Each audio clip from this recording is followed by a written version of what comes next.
You are now tuning into the In the Pocket edition of the Game Sports Show, powered by the Game Entertainment and Media, also known as GEM. This In the Pocket edition is presented by Sportscenter Bar and Grill. Sportscenter Bar and Grill is located on 624 Wellington Street West in Sault Ste. Marie, Ontario, Canada, and has been named the Sioux's Best Sports Bar for 5 years in a row. Count them, 5 years in a row. Also named the Sioux's Best Wings for 2 years in a row. Head on down to SportsCenter today to enjoy many delicious menu options in-house or for takeout.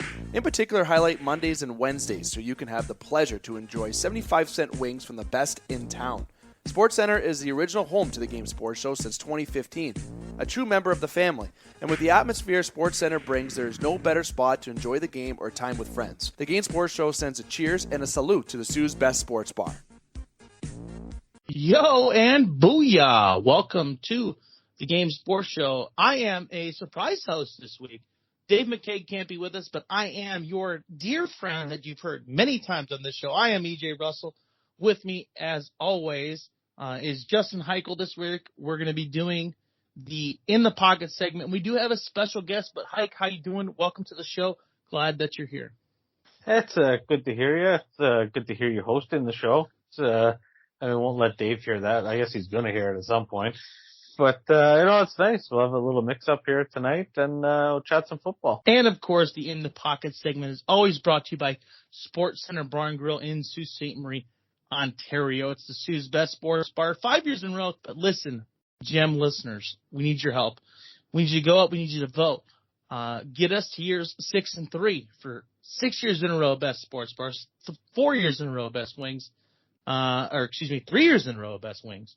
SportsCenter Bar and Grill, thank you for being a sponsor. This show is also sponsored by Northern Superior Brewing Company. Northern Superior Brewing Company, the tap room at Northern Superior Brewing.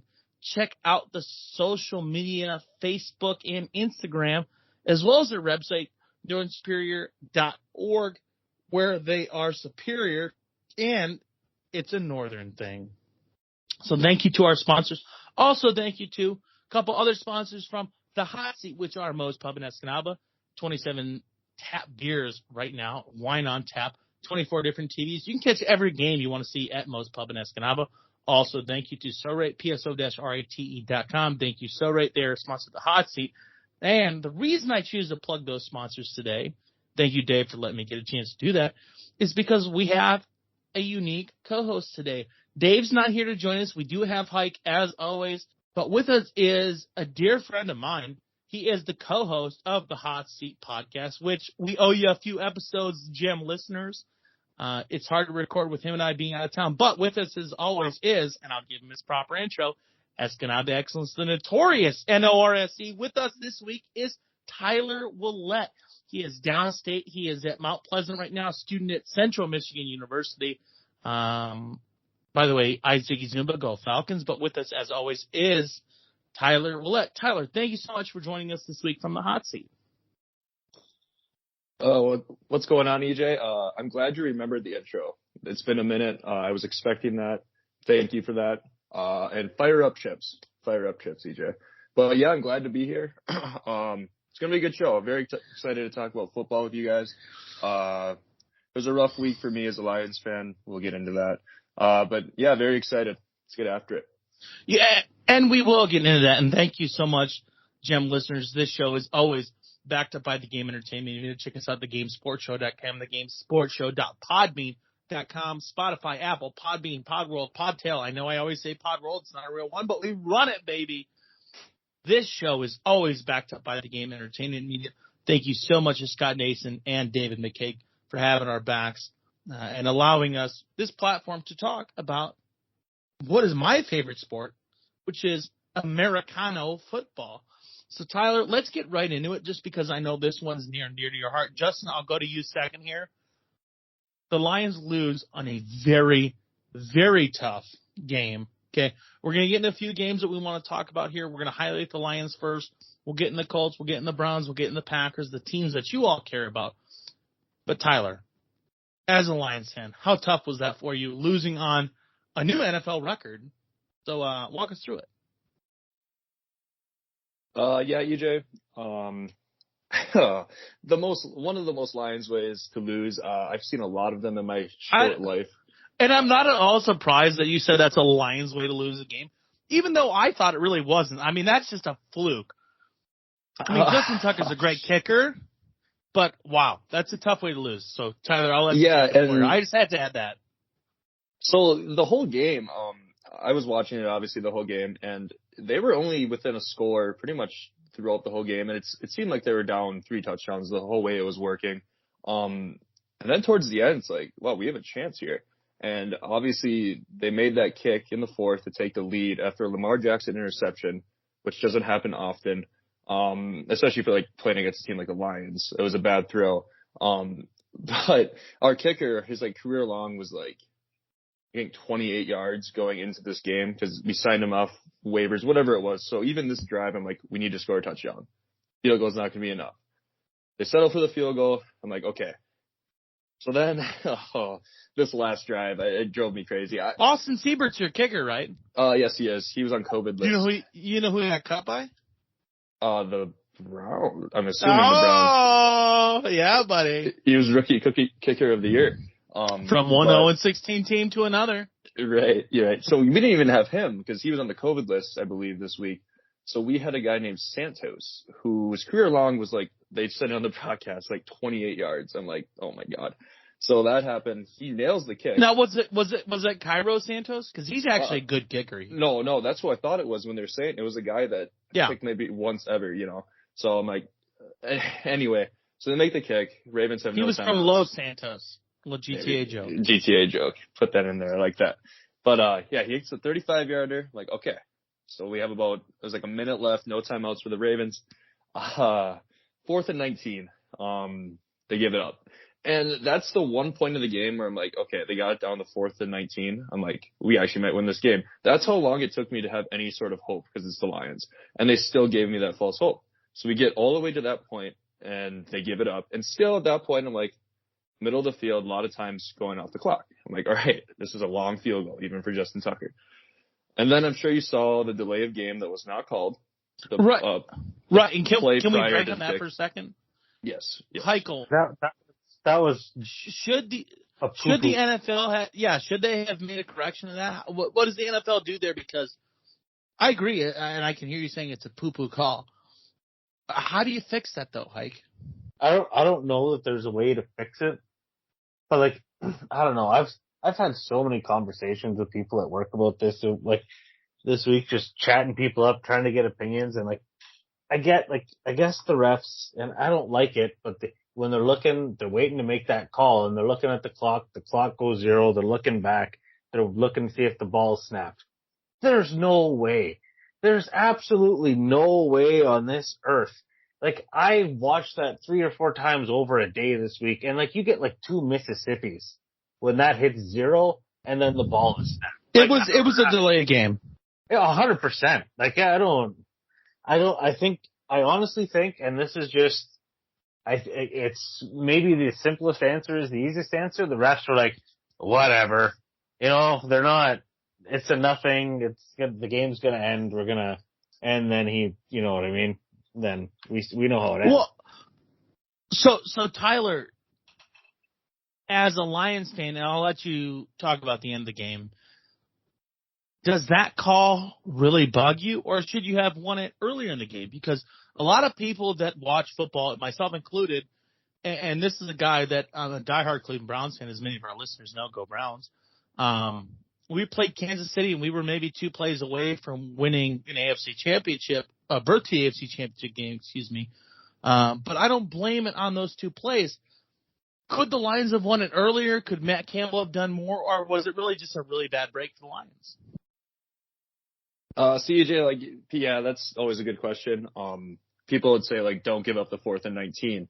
And, like, that's a very good point. But, like, as a ref in the NFL, like, that is one of the easiest calls to make. It is the easiest call. I know, but what's hard about being a Lions fan is the last 2 weeks, and we'll take game 1 and game 2 against Packers.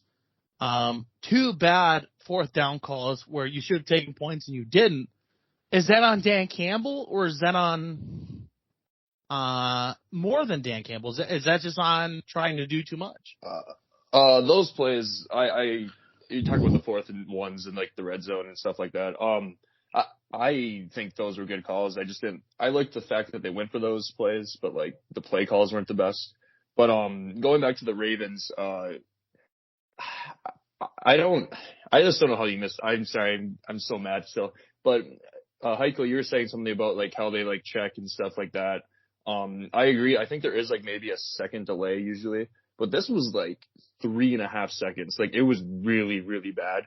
And I don't know. I just don't know how you miss it. And obviously the Ravens didn't gain any yards on that play. Lamar threw it away and then the field goal unit came out. But that's a 5-yard difference. I don't know. And then Tucker, of course, makes the record-setting kick. It's like the most. Well, it's really hard to hate on him though because he is the most accurate kicker. He's the best kicker of all time. Is he not, Hike? Yeah, he's the best kicker of all time. 100%. Like you can't hate the guy, but like I feel so bad. I mean, these things opera. Like it's well, I mean, I don't want to change the subject on likable kickers here, but the Colts kicker gets a Lego set before every game and just builds fat to relax. If that's not like a likable small child, I don't know what's likable. It's a likable trait for sure. But, no, but like Tucker, I mean, you can't. Well, let's go into that for a second though. Let's look at that Colts Titans game because that was another game where the Titans really had to show what they were made of, and Indy finds out, hey, we're not a bad football team. I mean, yeah, they're still 0-3, but they played well. Did the Titans tell you more in that game, or did the Colts? I personally, I think I got a little more out of the Titans. I thought the Colts took a step back in this game. I thought the Rams game was a little more telling that the Colts, or that the league is a lot closer than it has been in years past. I mean, this week Wentz was, his ankles out there. I was just uncomfortable watching him play. And I mean, the only way to feel better about watching Carson Wentz play was watching Ben Roethlisberger play. But it's driving me insane in Indianapolis, and especially in a game like where you watch them play Tennessee, and Tennessee never really quits with the run game. They'll chip away. And I mean, not in this game in particular, but there's games past where Tennessee doesn't have, they got like 20 rushing yards in the first half of the game, and then he comes out and hammers you for 130 in the second half. Like, the Colts have Jonathan Taylor, and they don't do anything with him. They run the ball once or twice, they go away, they bring Naheem Hines in, and as soon as the defense sees this guy jog in off the field, like, well, it's a pass. And you key on that. But if you look at Jonathan Taylor's numbers from last year, I mean, his first game, 6 targets. He was good. Why aren't you throwing the ball to him? I don't understand. You've got some pretty good tools in the chest there, and you're not really using them. It's frustrating to watch. You watch like a team like Tennessee, they get better week after week, and the Colts seem to have regressed. It's almost like they're trying to make Hines more of a thing than they really should. I kind of get that for the Lions because with Swift and now Jamal Williams, Swift and there's always seems like there's 2 backs, and Swift is the guy. And I get like sharing time, that's a smart thing, but there's a point where you need to like feed your number 1 back. And I agree with Jonathan Taylor, only 10 carries, and he had 64 yards on those 10 carries. I'm sure they were down in the game for a little bit, which kind of changed the play style, you got to pass more, obviously. But I do agree with Jonathan Taylor. I think he's a stud. He's kind of getting underused a little bit in Indy. Well, like you said, like Swift, I mean, I think he's going to have a coming out party sooner or later for the Lions. I mean, he's a really good running back, man. Like watching him play is, it's something else. He's shifty. He's very shifty. Yep. It's fun to watch. I mean, the Lions got a lot of fight to them. I think, and that's been fun to watch the last couple of weeks. Like you don't get. I think Tyler uses a great word in shifty. What running back you're going to see out of Detroit, they're in every game that they played this year. They're probably the best bad team in football right now. Like the Lions are a team that, honest to God, I thought might not win a game this year. And after watching their first 3 games, it's like they're probably going to win more games than the Jets. And the Jets have a new quarterback, and they're trying to install a new system there. But Dan Campbell, who's a psychopath, in my opinion, and I actually don't like him as a Love head him. coach. I love You him. love Dan Campbell? Why do you love Dan Campbell? I think he's an absolute So far, nut.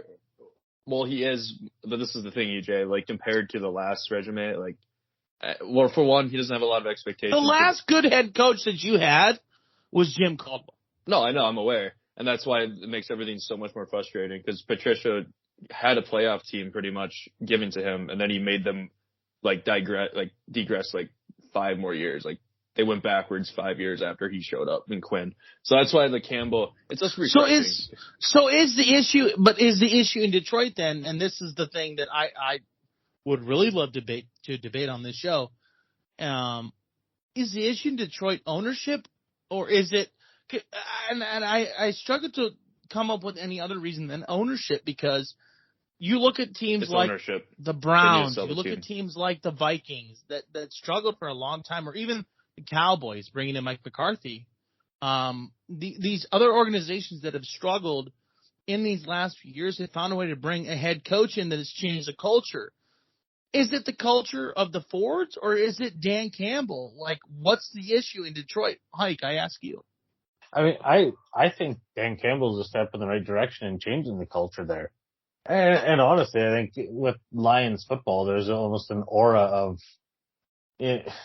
You know, it is what it is. I don't know how else to put it. They just, for every positive. Why has that become okay? Why has it become okay to accept mediocrity? That's the part that I don't understand with Detroit football.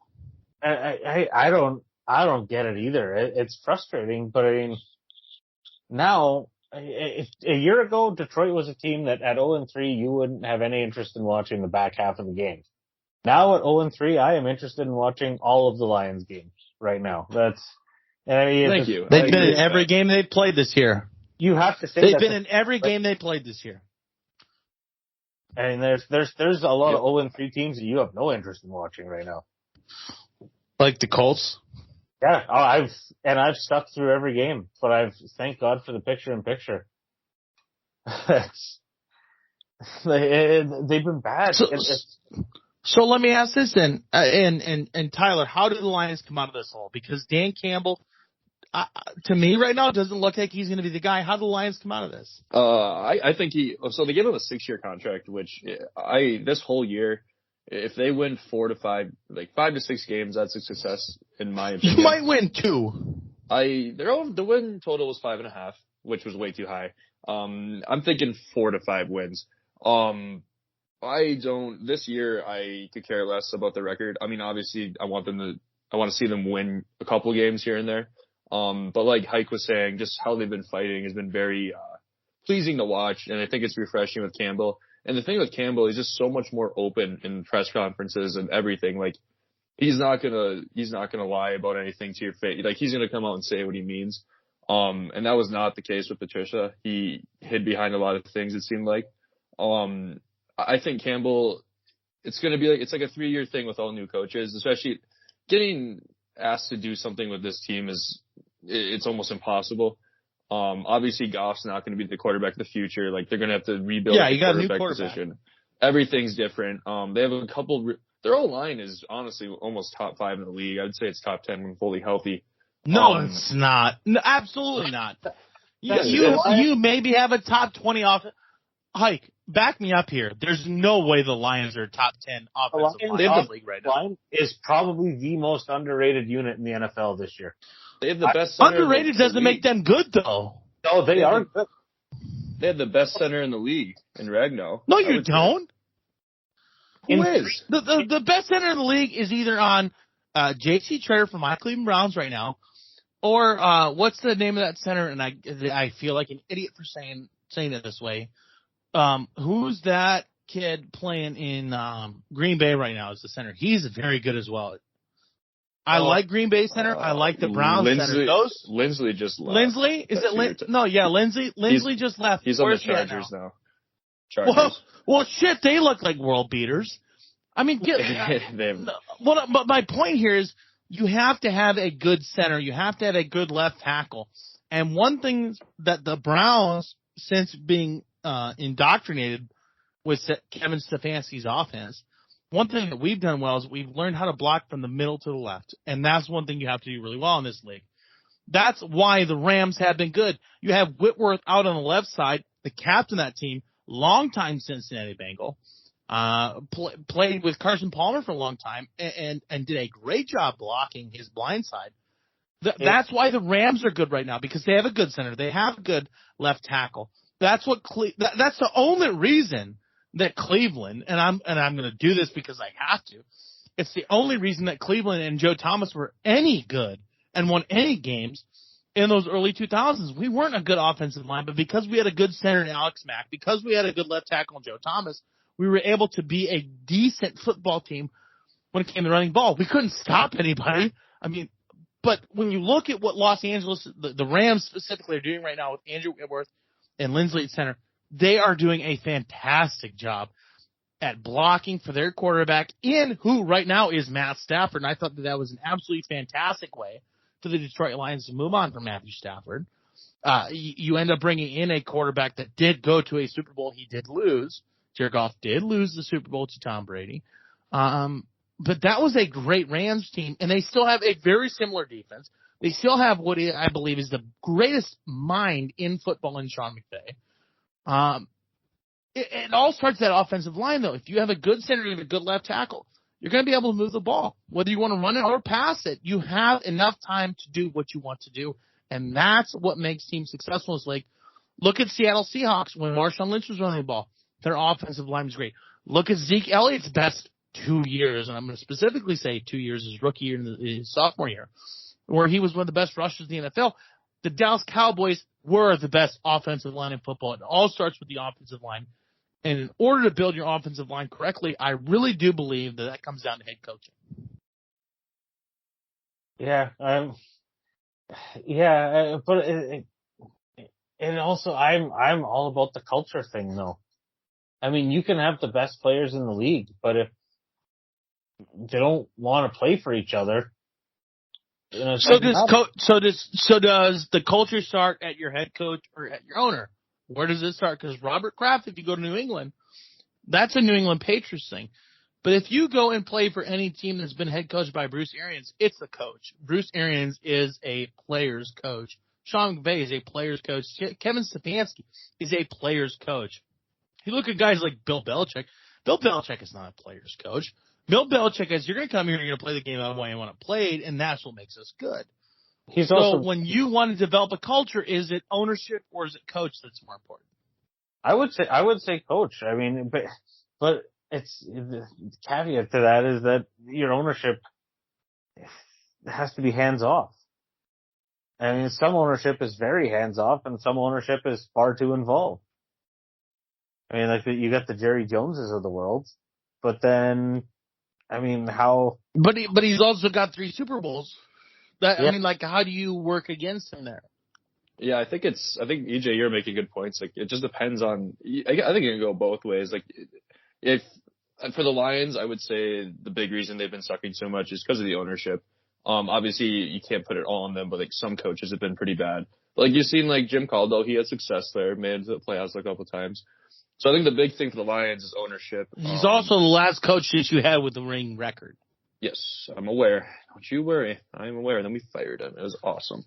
I'm going to be very clear here. I am not a Lions fan. I am a Lions closet fan, but I am very pro Jim Caldwell.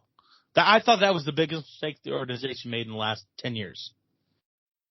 Yep, and they make a lot of them. So, yep, yeah, it's a shame, but like Hike was saying, I think Campbell is a step in the right direction. So far, everything I've seen, he's made a couple questionable decisions, but every first-year coach would do that. And I also love Anthony Lynn as the offensive coordinator. He was the Chargers. He's a great mind. Exactly. He's just not a great head coach, and that happens. Like, he wasn't great at making those decisions. But he did play a big role. And Tyler, I'm not trying to cut you off. I'll let you finish. You're good. He did play a large role in the Chargers becoming what is now a Justin Herbert-led offense. He put a lot of those pieces together. I think he got hosed there, to be completely honest. I mean, he wasn't. Yeah, he made some bad time management, I would say, and there's a couple. Well, he got a little hosed by his defense getting hurt because Bosa, Derwin James, everything he had on that defense. Plus, you have Keenan Allen, who's probably, in my opinion, the best pure route runner in the NFL. Anthony Lynn got squeezed out 1 year too early. I'll agree with Hike on that.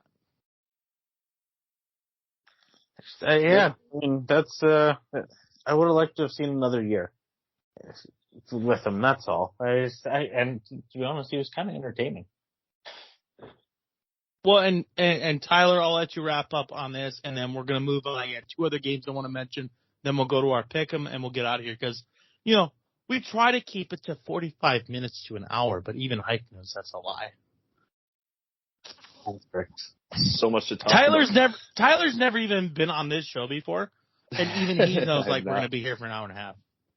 Oh yeah, I've done podcasts with you, and I know how it goes, so for sure. But wrapping up, we had this started with the Lions, kind of got all over the place, but just a very painful loss. Honestly, all 3 games they've been competitive in ways. They usually play a couple good halves, like one half of the game's good, one's really bad. I'm excited to see week 4 at Chicago because no one knows what's happening with that quarterback situation. But yeah, like I said earlier, it's going to be an interesting year. I was saying it's going to be the most entertaining 4-13 season in the history of the NFL. So I'm looking forward to see how it goes. But yeah, that kind of wraps up my Lions rant. Now I know I'm going to get a little bit localized here, and the Vikings are a team that definitely deserves to be talked about. Okay, because they are probably the best bad team in football right now. They might be. I wouldn't even say they're bad. I think they're good. And they're not bad. They've lost 2 games by seconds. Exactly. Okay? They're not a bad football team. The Vikings are very good this year. But there's 2 teams that I want to talk about. And the first one I want to talk about is the Cincinnati Bengals. They have found ways to win football games, okay, in games that they weren't supposed to be in. Is Cincinnati a team that is going to start making noise? I'm going to say a year before they're supposed to. They might be an 8-8 team this year. I know that their defense is far improved, but is Joe Burrow doing enough with Jamar Chase, Joe Mixon, and the crew that he has back there? Are they doing enough to smell a little bit of success this year? Are they above schedule? Yes or no? Because I'll tell you what, through the first 2 weeks of this year, I am very impressed with Cincinnati. Tyler. I think they're going to find enough ways. Like you said, 8-8 or 8-9 now, 17 games. I got to get used to that. Though they've already 17 games is terrible, by the way. Yeah, it's interesting. That's a whole other conversation. But I think the big thing is, EJ, that will kind of set them back this year is their O-line is still not very good. Burrow, obviously you saw his rookie year got banged up right away with the ACL. I'm assuming they're going to address that in the draft big time and probably free agency next year. But I love Jamar Chase, and I really do think it goes back to LSU when they played together there, Burrow and Chase. Like, that's going to be a dominant dude. I don't know why they would ever not play with each other now. I mean, you know what I mean? Like, he already has 5 touchdowns, I think it is, this year. He just had 2 last week. I'm pretty sure he scored in every game. It's here 4 or 5 touchdowns this year. I think I'm pulling up my well, before we let Hyde touch on this, I do want to add this. I read an article earlier, probably last week, that says that one of the biggest problems in Cincinnati right now is that Jamar Chase is dropping a lot of balls in practice. And I know that it's like, oh, who cares about practice? Do the Allen Iverson speech. We're talking about practice. Yeah, we are talking about practice. But here's why in this situation. Jamar Chase, who just came out of college, the NCAA, throws a football with a white stripe on the nose and the tail end of the football. That white stripe doesn't exist in the NFL. And I've heard that Jamar Chase's drops are significantly impacted by the fact that he's not seeing that white stripe. So my question, Heichel, to you is Jamar Chase going to be able to, with Joe Burrow, who I believe is going to be an elite NFL quarterback? I love what I've seen from him and the fact that he's winning the games that he has so far this year.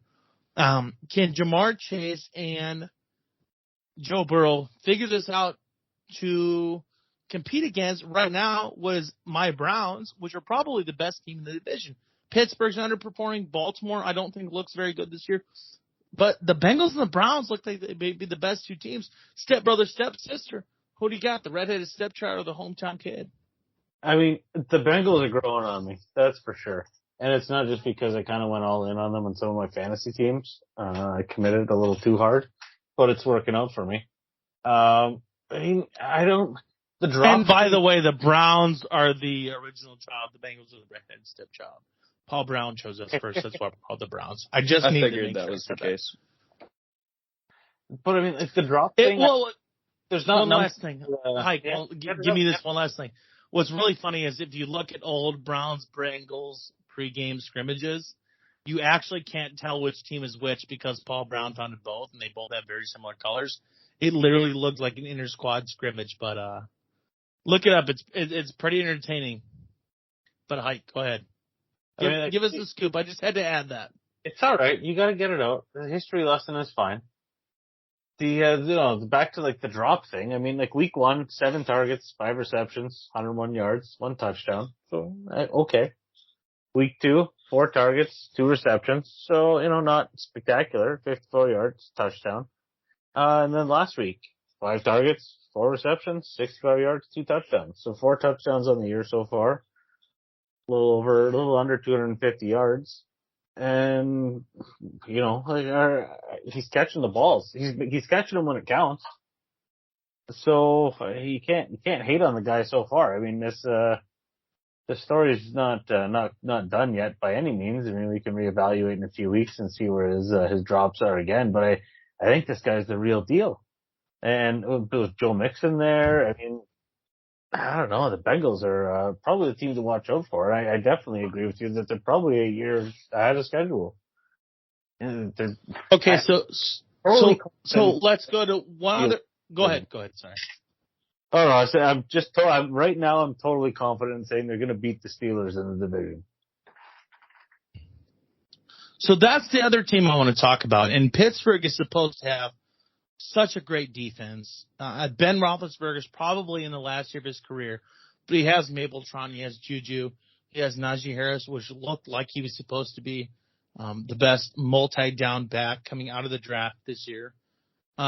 Pittsburgh, I believe, is underperforming. Tyler, what's the reason that Pittsburgh's not playing well? Is it the offensive side of the ball or is it the defense?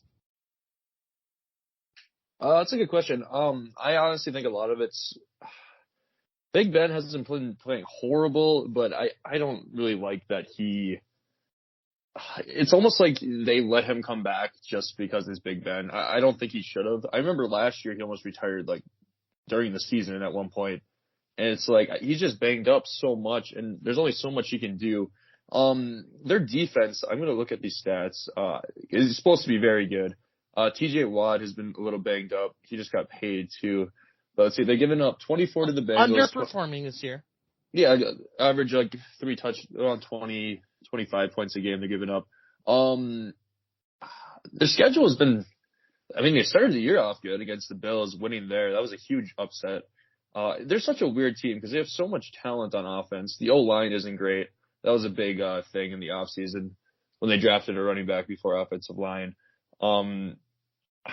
I just don't know. It's just Big Ben. I'm just not confident in him right now at all. And it seems like one big hit and he could be done, but then he ends up playing somehow that week. You know what I mean? Like this week his pec was hurt and he still played. So he shouldn't have played, but he ended up going in. That's what I mean. It's like it just seems like no one's going to tell him no, in that organization because he's been there for so long.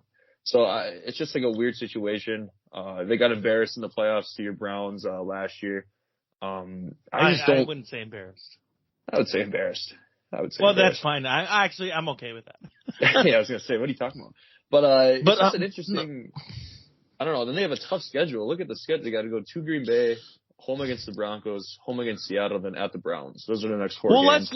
Let's look at a couple teams with tough schedules that have opened up the year. Kansas City Chiefs is among one of them, but the Pittsburgh Steelers haven't had a great opening.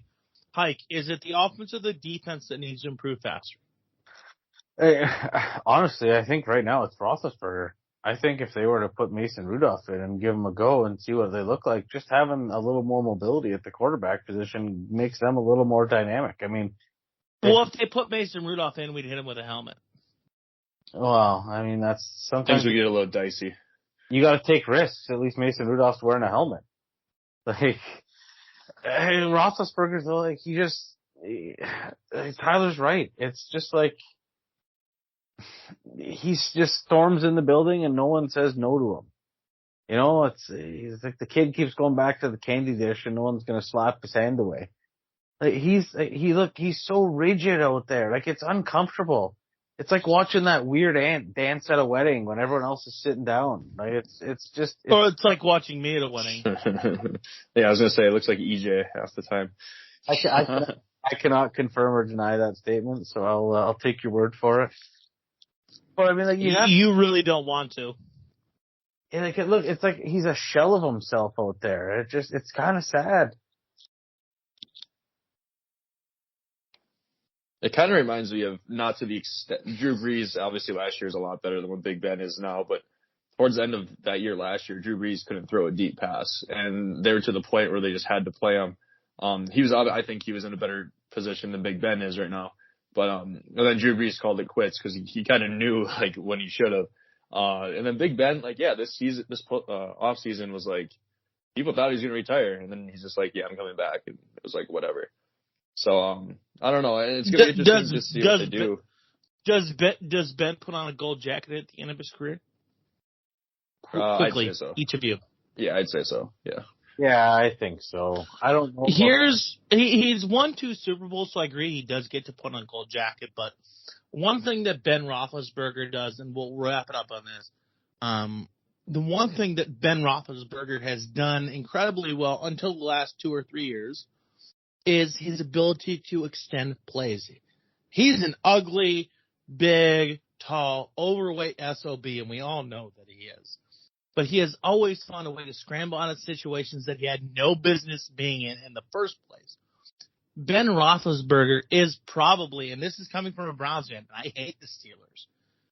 Ben Roethlisberger is the reason that that organization has won 2 Super Bowls outside of James Harrison, running back, probably the greatest defensive play in the greatest Super Bowl play in history of the Super Bowl. James Harrison's 100-yard return. That was a great play. Mike Tomlin, first of all, go back and watch that play. What I actually enjoy most about that, and Larry Fitzgerald talked about it. If you look, Larry Fitzgerald's coming down the side, and if Anquan Bolden or one of the coaches didn't step in front of him, Larry would have caught him before he got to the goal line. But James Harrison converts the greatest play in Super Bowl history. The Pittsburgh Steelers, I'm going to tell you right now, their problem is defense. TJ Watt has been very quiet. And this is a year that he needs to perform in. So look for Pittsburgh to have a better week, I believe.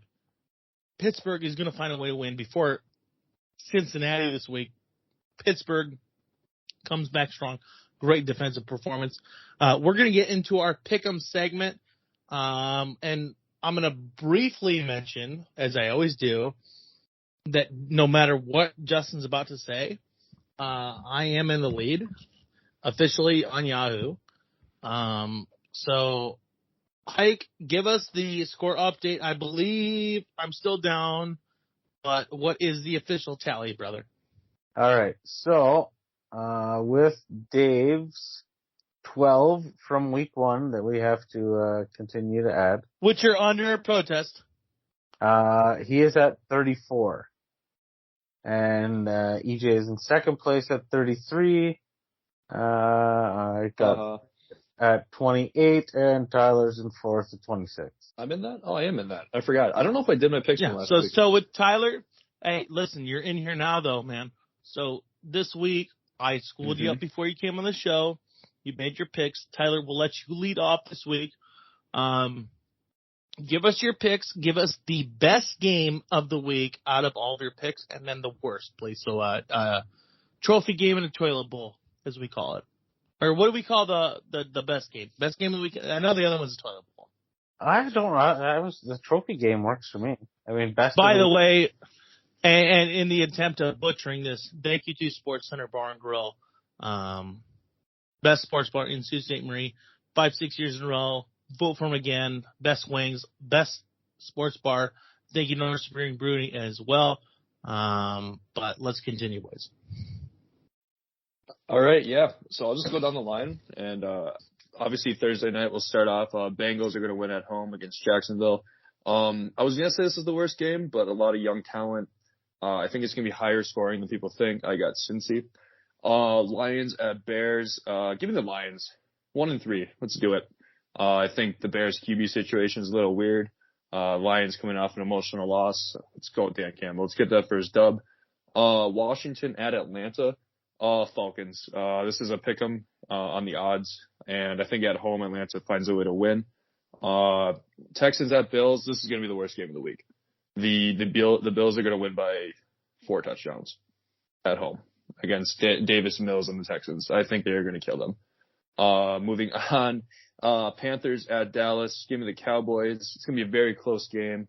No McCaffrey for the Panthers, so it's going to be a little tough for them. I think Dallas's defense has taken very big steps forward.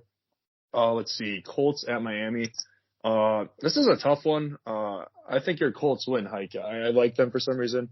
I'm not huge on Brissett at quarterback for Miami with Tua out. This is a road game, which makes it a little interesting, but I like the Colts in this one. Browns at Vikings. This is going to be the best game of the week, I think. Your Browns, EJ. I have the Vikings at home. We touched on them a little bit. I agree. This is a good game. Yeah, this is going to be a very, very good game. I think Vegas has the Browns 2-point favorites, so pretty much even. I think they could be 2-1 right now, 3-0 almost. I think they come out on top on this one. Giants at Saints. I have the Saints in that one. That's going to be probably not going to watch that game. Titans at Jets. Titans, obviously, the Jets are a dumpster fire, worse than the Lions. Let's see, Chiefs at Eagles. Give me the Chiefs. They've been off to a really slow start. I think they bounce back in a big way against Philadelphia, who offensively struggles quite a bit. They need to give Miles Sanders the ball a lot more. They don't.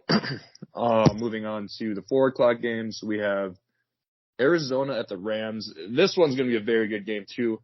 High scoring. I like Matthew Stafford and the Rams at home, though. He's my boy. He's going to win MVP. And I think the Rams are a dark horse for the Super Bowl. Seattle at San Fran. I like the Seahawks. They are the underdogs at San Francisco, but they've been not playing great this year. I'm not huge on San Fran either, though, so it's going to be an interesting game. I think Seattle wins that. Ravens at Denver. It's a very close game, too. Denver is undefeated right now, 3-0, but they have played like the Giants, Jets, and I think the Jaguars, so literally the 3 worst teams of the league. So this is a very big game for them to show that they're real deal. Steelers at the Packers. I hope the Steelers win. I really do, but I keep picking against the Packers and I pick them, and it's not working. So I'm going to pick the Packers.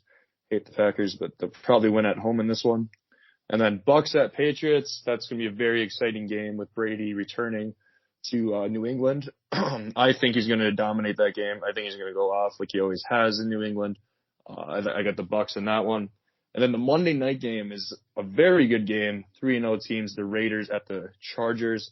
I think the Raiders are going to surprise people. They're like 4.5-point underdogs. I think they're going to go into LA and beat Herbert and the Chargers. Those are my picks. I like it. And I have not, like, looking at it right now, I've got an uncomfortable amount of friggin', I don't know. Let's see here.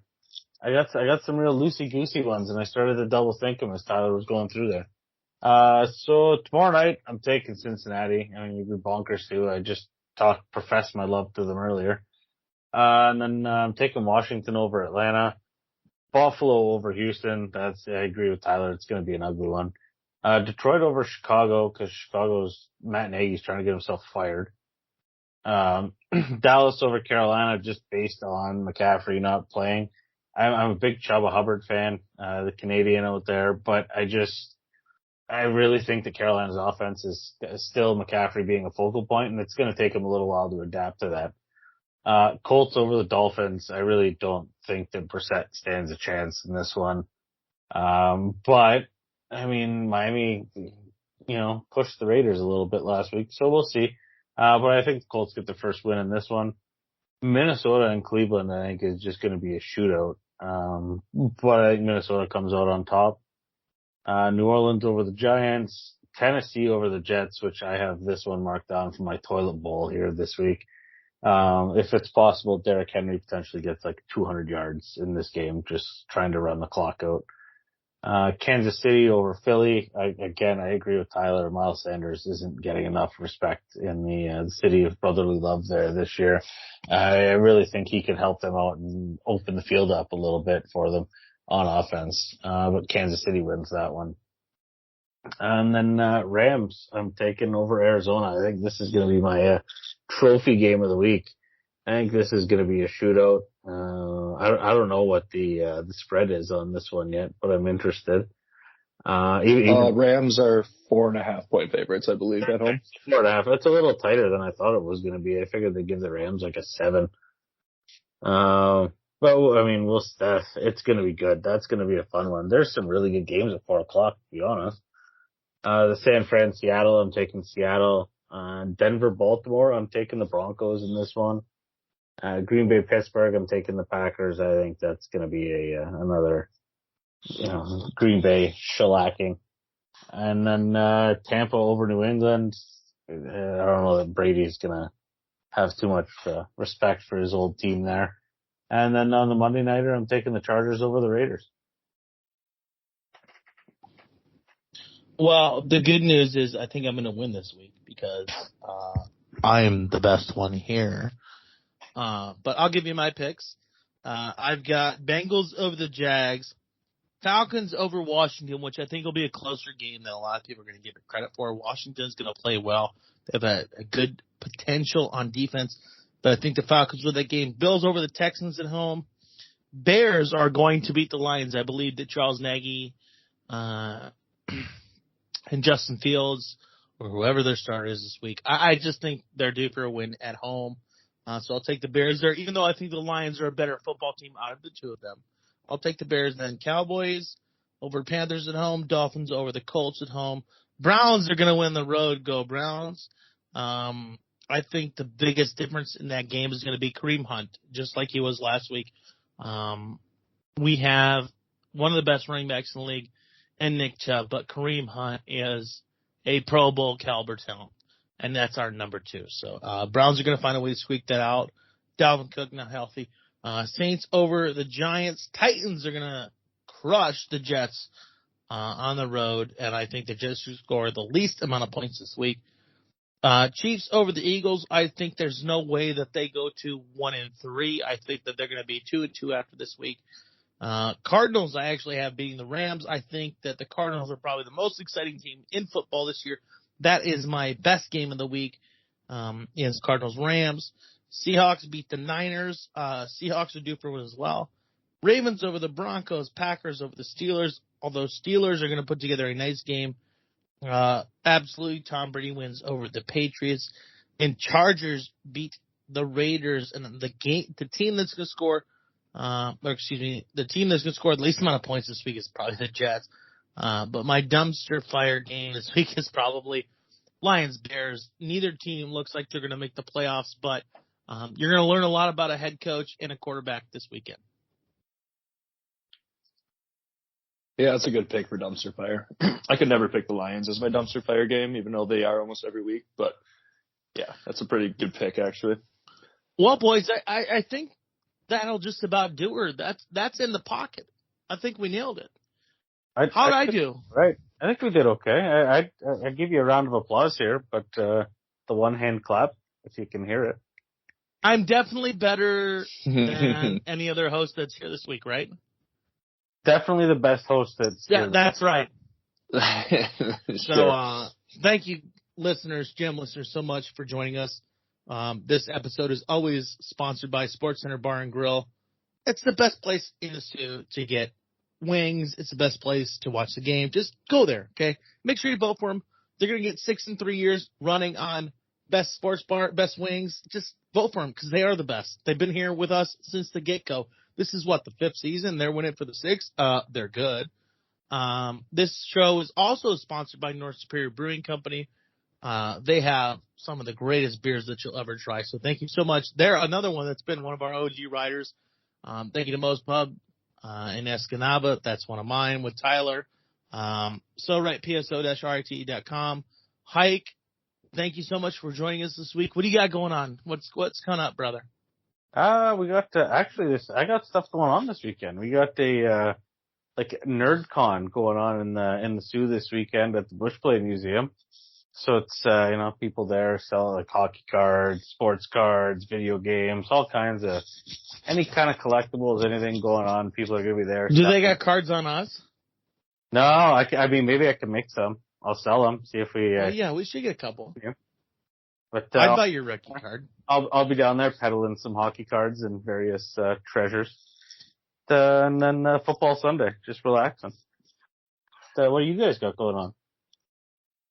Well, again, Hike, thank you so much for joining us this week. We appreciate you. Tyler, Central Michigan student, co-host of the Hot Seat whenever we can get together to produce it. Sorry, listeners, that we haven't been consistent, but Tyler, how you doing, bud? Thank you so much for joining us this week. We really appreciate you. Yeah, EJ, thanks for the invite. It was a great time. Glad to get back on the show with you and obviously Hike. This weekend, I'm actually coming up to the UP. I'll be in Escanaba Friday, then Mark. I know. I talked to your mom. I heard I gotta beat your ass in some golf. I would love, Friday if we can. I would be down for sure. Yeah. Yep, coming up tomorrow, Thursday. So taking a break from the old college scenery. Actually, I'm going to Northern, so not really, but the downstate college life. It's different change of scenery for me this weekend. There's no home game at Central. He's gonna let his mom cook from this weekend is what he really means. Yeah, I need a good meal for sure. It's been a minute, but I gotta learn how to cook again. But yeah, so I'll be up in the UP this weekend and watching big game for Michigan football on Saturday against Wisconsin at noon. So I'll be tuning into that one. And that's about it. For sure. Well, Tyler, thank you so much for joining us. I am this week's host. Unfortunately, Dave couldn't make it this week. So shout out to Mr. Electric Avenue, Dave McKay, Al Perez. I am this week's host, EJ Russell. Thank you so much for joining us on In the Pocket, sponsored by Sportscenter Bar and Grill. It's the best place in Sault Ste. Marie. Just go, okay? We're going to keep it short and sweet. Thank you to Northern Superior Brewing Company, Moe's Pub. I always shout them out. But thank you so much for listening. What does Dave say? Booyah! What? I know what I'm going to sign off with, but It's what is it? keep your stick on the ice. Swing your bat. Swing your bats, shoot your shots, keep your stick on the ice. Whatever Dave says, we love him. I'm not even going to pretend to do it well for him, but thank you so much for listening to In the Pocket this week. I am EJ Russell. He is Tyler Willett. Yes, sir. He is Justin Heichel. I am, as far as I know. And we are out here. Thank you for joining us, and we'll see you next week on In the Pocket. See ya.